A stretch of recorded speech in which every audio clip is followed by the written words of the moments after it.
there, it's Mitzi. Welcome to my channel and welcome to another 5-Book Friday. If you follow my channel, you know that on Friday I have been posting 5 books from different genres or themes or whatever I come up with, any topic that I come up with for 5-Book Fridays. And I've enjoyed this series, and so I hope to continue it for a little bit longer. So if you have an idea for a 5-Book Friday, leave it in the comments below so that I can add it to my list. And thank you to the ones that have already given me suggestions. I have added your ideas to my list, and I hope to get to those topics and ideas soon. So thank you for that.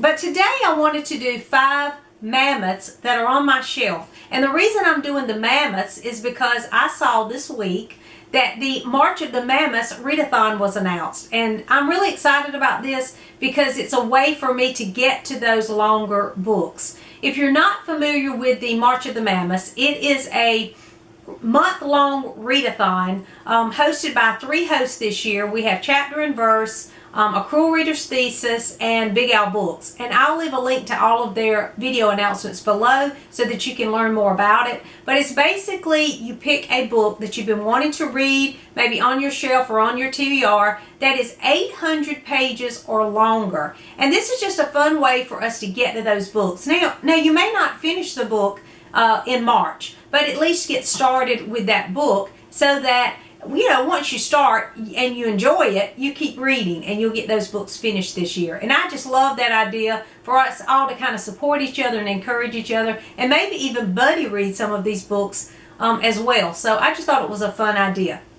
So today I'm going to share 5 mammoths on my shelf that I could choose for March of the Mammoths. But first I wanted to mention 2 other books in case you're interested in those that I'm already reading. I already have 2 mammoths that I'm reading right now.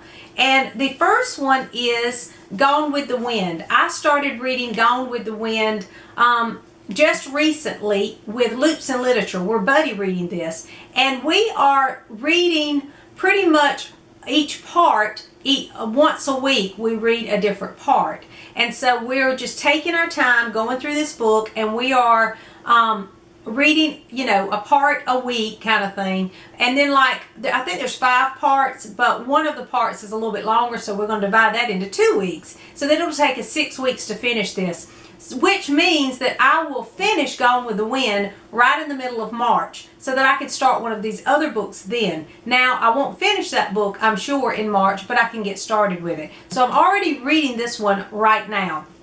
And I'm also reading, I started this in January, the Story of Redemption Bible. Now, I'm using this particular Bible because it is the English Standard Version. And if you follow my channel, you know that I decided to try to read a different translation of the Bible this year. I normally read the New King James Version when I read through the Bible, but this year I decided to use a different translation. And I have so many different translations that I use for Bible study, word studies, and things like that, but I don't read through those. And so I decided I would try that this year. And I'm really enjoying this. I am doing something a little different with my Bible reading every day too that I'll talk about soon. I'll do a whole video on that. But I'm really enjoying the Story of Redemption Bible, and I'm enjoying the English Standard Version. But this, of course, is a mammoth. It's a pretty long one.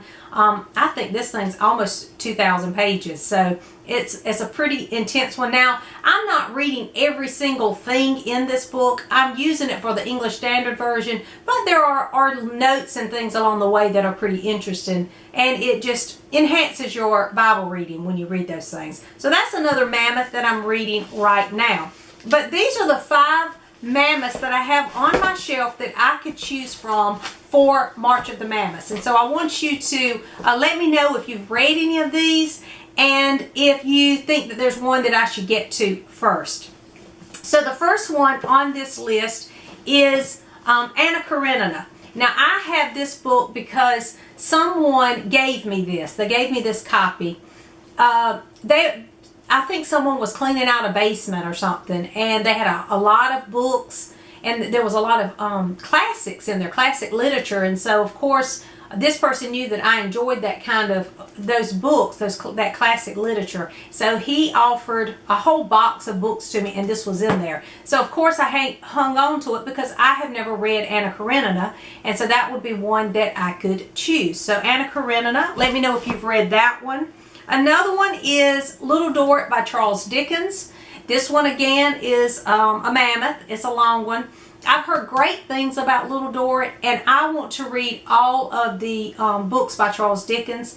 Now, I haven't read but a couple of Charles Dickens books, but I really enjoyed them. They were two of my favorite books of all time. So I'm looking forward to reading all the Charles Dickens, and this is one that I could choose in March.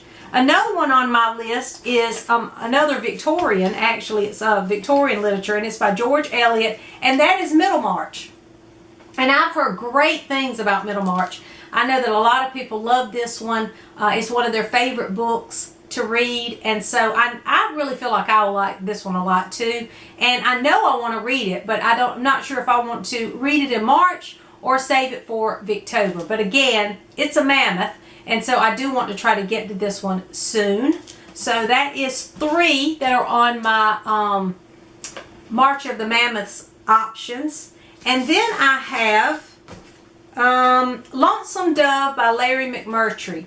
Now this won the Pulitzer, and I think I found this at an estate sale for $1 or $2. And I knew that it had won the Pulitzer. I knew that it was a bestseller, and a lot of people loved this story. The only thing that's kept me from this is that it is a Western, and that has thrown me off because I have never read a Western in my life.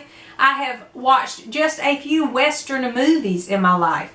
But how do I know if I like it or not if I don't read it? You know what I mean? So I do want to get to this one and at least try it. So I thought maybe in March, if, you know, I read just the beginning and start reading it just to see if I like it, if I like the writing or not. So Lonesome Dove is another option.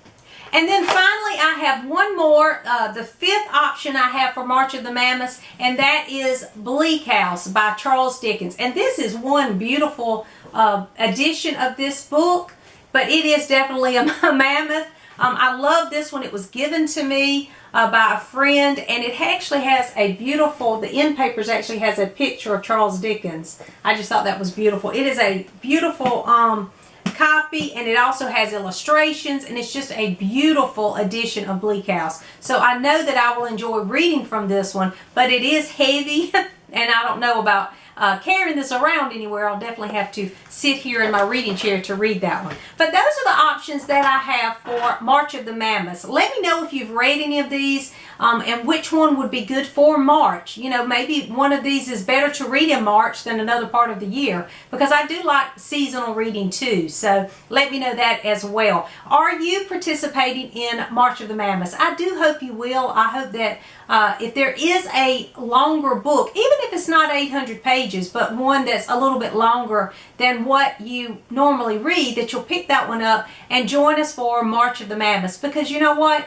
You can participate however you want to participate in this readathon. So I hope that you will participate. Let me know if you've read any of these and if you're planning on joining us for March of the Mammoths. Thanks for watching. Please like and subscribe, and I'll see you soon.